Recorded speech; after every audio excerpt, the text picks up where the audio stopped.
माना कि शिष्य ज्यादा काबिल हो सकता है पुत्र से, काबिलियत सबसे ऊपर है, लेकिन ये लॉरेंस बिश्नोई आपकी काबिलियत के परखच्चे उड़ा रहा। अनुराग दादा आ रहा हूं इन 30 सेकंड। अनुराग दादा, प्रियंका जी का मुझे प्रियंका जी का समझ में आ गया व्हाई शी वाज यॉर्निंग। तैयारी अगर बेहतर हो तो मुझे लगता है डिबेट बाय डिफॉल्ट ही बेहतर होती है। इन्होंने कहा कि राम रहीम को छोड़ दिया, इस वजह से हरियाणा जो है हम जीत गए। भैया सिरसा जो राम रहीम का बेस है, वहां पर 5 विधानसभा की सीटें भाजपा 5 के 5 हार गई, फिर उनकी वजह से कैसे जीत गए हम, कमाल बात हो गई। इसके अलावा अगर मैं बात करूं तो फतेहाबाद में 3 सीटें हैं जो उनके प्रभाव की मानी जाती है, तीनों हार गए हम। अरे जबरदस्ती कुछ भी बोलना है। और दूसरी बात, इन्होंने कहा कि हमारे पिच पर भी तो आइए। अरे हम तो उसी पिच पर खेल रहे हैं, लेकिन जिनके साथ चुनाव लड़ते हो कभी उनको भी अपनी पिच पर लाओ। तेजस्वी यादव जी का तो भाई भाई वाला संबंध है ना राहुल गांधी जी से, साथ में दोनों मटन बनाते हैं मिलकर।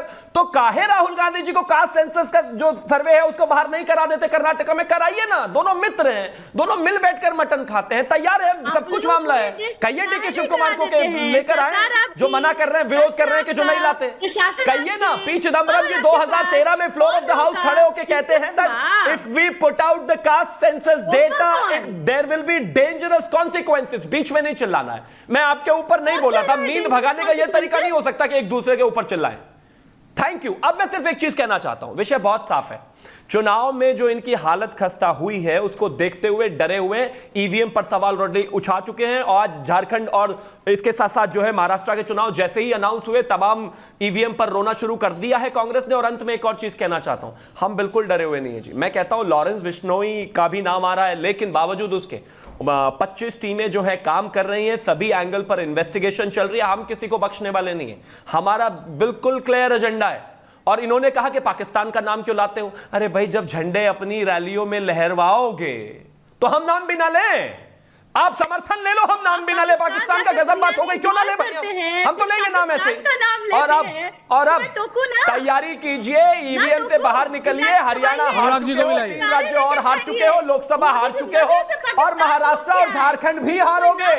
एक बात सिर्फ मेरे को अभी तक बहुत इंटरेस्टिंग लगी। ओके शिवम त्यागी, प्रियंका जी, ओके देखिए, आपका वो रेपिस्ट राम रहीम का नाम लेने से आप उन्हें बाबा मान सकते हैं, मैं तो उसे बाबा नहीं मानता। एक बात अच्छा हुआ कि कम से कम शिवम त्यागी ने ऑफिशियली दीपक दादा ये कह दिया, तो अगली बार मैं ये मांगता हूं कि कुछ इलेक्शन या बाय इलेक्शन आए तो इतनी आसानी से पेरोल नहीं मिल जाएगा, क्योंकि बीजेपी ऑफिशियली मान रही है कि भाई राम रहीम के सो कॉल्ड इन्फ्लुएंस वाले इलाकों में वो हार रहे हैं।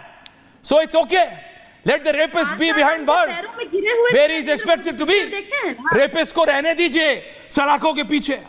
दीपक दादा और फिर अनुराग भदौरिया, क्विक इंटरवेंशन। अनुराग भदौरिया को बराबर का टाइम मिलेगा। Anurag Dada slow and steady wins the race. आ रहा हूं। हाँ दीपक दादा क्विक। मैं सीधा वो तो जबरदस्ती लड़के ले लेंगे। मैं सीधा सवाल दुष्यंत नागर जी से पूछना चाहता हूं। अच्छा पूछे। पहला सवाल दुष्यंत जी ये कि आपने आज वही गलती की है जो हरियाणा चुनाव में आपने जाट प्लस दलित का इक्वेशन बना लिया था, वही गलती यहां पर की है। आपने मराठा आरक्षण की बात तो कर दी, लेकिन ओबीसी को आप भूल गए। अगर ये गलती करेंगे ना तो 28% वहां मराठा हैं, लेकिन 38% ओबीसी हैं, इसको भी ध्यान में रखिए। मुझे पता है मुसलमानों का वोट बैंक यानी माइनॉरिटी का वोट बैंक, हालांकि मैं मुसलमानों का ही वोट बैंक कहूंगा क्योंकि माइनॉरिटी में जैन भी है, बौद्ध भी हैं, सिख भी है, सब हैं, वो आपके फेवर में जरूर जाएगा क्योंकि ये गैर भाजपा वोट बैंक है। लेकिन प्लीज किसान आंदोलन का नाम मत लीजिए दुष्यंत नागर जी। किसान आंदोलन का जितना इम्पैक्ट हरियाणा के अंदर था, उसके बावजूद आपके सबसे बड़े किसान नेता गुरनाम सिंह चढ़ूनी वहां पर 1170 वोट पा पाए। और हरियाणा का किसान आंदोलन अब कहां हवा हो गया है आप खुद जानते हैं। I am not talking about Chaduni, I don't talk about inconsequential people. Please thank you. वो चीजें मैं आपको रिलैक्स अनुराग, नहीं मैं आपकी एक नहीं सुन रहा हूं, रिलैक्स करिए दुष्यंत नागर जी। इनकॉन्सिक्वेंशियल लोगों की बात मत कीजिए। अनुराग भदौरिया से बात कर रहा हूं। अनुराग भदौरिया, शिवम त्यागी, आपको अनुराग जी क्या ऑपोजिशन को भी समझना नहीं चाहिए? आपको हरियाणा आप हारे, अभी महाराष्ट्र में तो अपनी गलतियों से सीखिए। महाराष्ट्र में पुत्र वर्सेस शिष्य है, शिष्य के पास देवेंद्र फडणवीस जैसा स्ट्रैटेजिस्ट है, पुत्र के पास क्या है? शरद पवार साहब, जिनके पास अपनी पार्टी नहीं है। मैं समझा नहीं आप किसकी बात कर रहे हो। पुत्र तो वहाँ पे सेना में भी है, एनसीपी में भी है, किसकी बात कर रहे हैं आप? बीजेपी में भी है, दुर्योधन के किसकी साथ बात कर रहे हैं? बात हो रही है, जरा इसका थोड़ा क्लियर हो जाए तो अच्छी बात है। अभी तक जिनके आपको पुत्र हैं वो राजनीति में हैं, तो नहीं, पुत्र तो बहुतों के हैं और पुत्रों के नहीं, होने से तो कोई खराब नहीं, लेकिन मैं बात एकनाथ शिंदे और उद्धव ठाकरे की कर रहा हूं।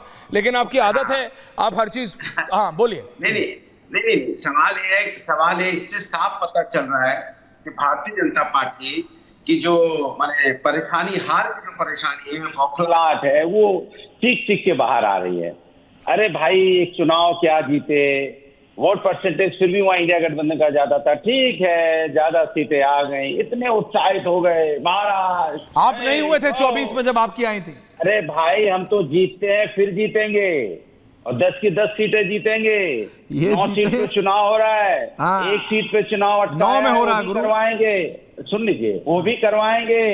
डर भले उनको लग रहा है। अभी सुना है कि वो जो पिटीशन जिसने पिटीशन डाली थी गोरखनाथ बाबा जी ने, वो अब वापस ले रहे हैं। मिल्कीपुर से इतना डर लग रहा है, प्रभु राम की नगरी से डर गए भाई। प्रभु राम का आशीर्वाद हमारे साथ है और रहेगा, पहले भी था, अब भी है, आगे भी रहेगा। प्रभु राम का आशीर्वाद रहेगा, जनता का आशीर्वाद रहेगा। आपके साथ तो कोई आशीर्वाद नहीं है, कोरी हंसी है ही। अब ही करने से तो काम चलेगा नहीं। इसको क्रिस्टियानी वाली हंसी बोलते हैं, इसको बोलते हैं क्रिस्टियाना।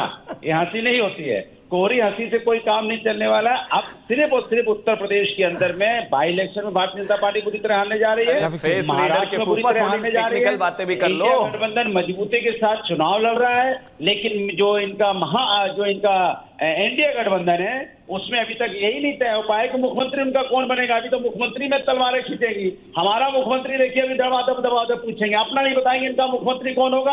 भाई, आप 150 सीटों पे कह रहे हो आप लड़ने जा रहे हो, तो मुख्यमंत्री, इसके मतलब आप मुख्यमंत्री नहीं बनना चाहते। अच्छी बात है, बोल दीजिए कि बीजेपी का मुख्यमंत्री नहीं होगा, अभी बोल दीजिए, तुरंत के तुरंत बोल दीजिए, चटफट बोल दीजिए कि हमारा मुख्यमंत्री नहीं होगा। तब तो अभी नहीं बोलोगे, बोलेंगे नहीं, अभी नहीं, बाद में तय होगा। क्यों? मन में लड्डू फूट रहे हैं।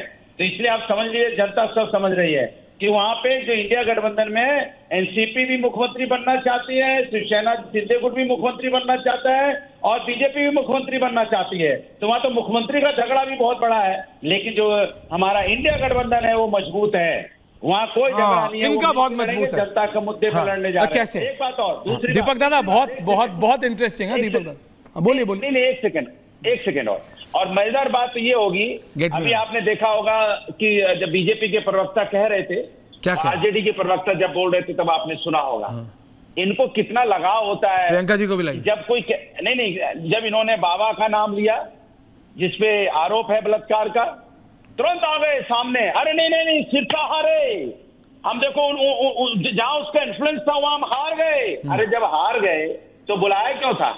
पेरोल क्यों दे रहे थे? पेरोल भाई? जब हारना ही था तो पेरोल क्यों दे रहे थे? इसके मतलब मंशा क्या थी, जनता को बता के जाइए। सवाल ये नहीं है, सवाल ये है कि आप जनता के मुद्दों पे चुनाव नहीं लड़ते हो। ओके, हमने देखिए, सवाल ये है, पहले भी बोला था, ये मेरे को बहुत अच्छा लगा सुन के दीपक दादा। शिवम